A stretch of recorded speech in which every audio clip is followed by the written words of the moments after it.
آج بھی 4 ہماری مختلف ڈیٹس ہیں اور پاکستان تحریک انصاف کے کارکنوں کا، عہدیداروں کا، وکلا کا، ہمارے سینئر پارلیمنٹیرینز کا جو رہے ہیں، قصور یہ ہے کہ ہم حق کے ساتھ کھڑے رہیں، اپنے قبضان کے ساتھ کھڑے رہیں، حقیقی آزادی کی جنگ لڑتے رہے۔ آج بھی 4 جگہ یہ سب دہشت گرد دیکھ رہے ہیں، یہ سب دہشت گرد ہیں۔ بات یہ ہے کہ یہ ایک حقیقتاً حقیقی آزادی کی جنگ ہے اور اس کے لیے تھوڑا سا سفر باقی ہے۔ ہم اس میں چلتے رہیں گے، لڑتے رہیں گے۔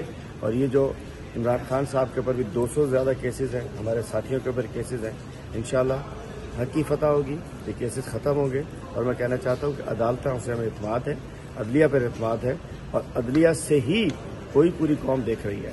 آج میں اپنے وکلا کا بھی شکر گزار ہوں کہ جنہوں نے پہلے تو میں اندر سے آیا کرتا تھا، ان وکلا نے ہم تمام ورکرز کو، ہمارے ساتھیوں کو جس انداز سے ہماری ILF نے، ہمارے وکلا نے سپورٹ کیا ہے، میں ان سب کو سلام پیش کرتا ہوں۔ ایسا پیغام دیتا ہوں۔ جی 9 مئی کے کیسز کے حوالے سے جیسے حلیم بھائی نے بھی بات کی، جو ظلم ہم پہ مسلط کیا گیا اور باعث شہریوں کو دہشت گرد بنایا گیا، یہ ورکرز ہمارے یہاں موجود ہیں جن کو دہشت گرد بنایا گیا، جن کا صرف ایک قصور تھا، جو کہتے تھے کہ عمران خان ہماری ریڈ لائن ہے۔ ہم سمجھتے ہیں انشاءاللہ ہم جس مقام پہ آج کھڑے ہیں یہاں سے ہمیں انصاف ملے گا۔ انصاف کی دلیل کے اندر ہم موجود ہیں، ہمارے وکلا یہاں پہ موجود ہیں جنہوں نے انصاف کی جنگ لڑی۔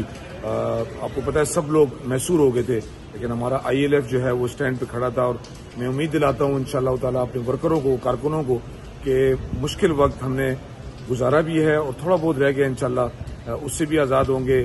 اس آزادی کی تحریک میں، اس حقیقی آزادی کے اندر انشاءاللہ عمران خان کے ساتھ ہم کامیاب ہوں گے اور سرخرو ہو کے ان عدالتوں سے ہم انشاءاللہ بری ہوں گے۔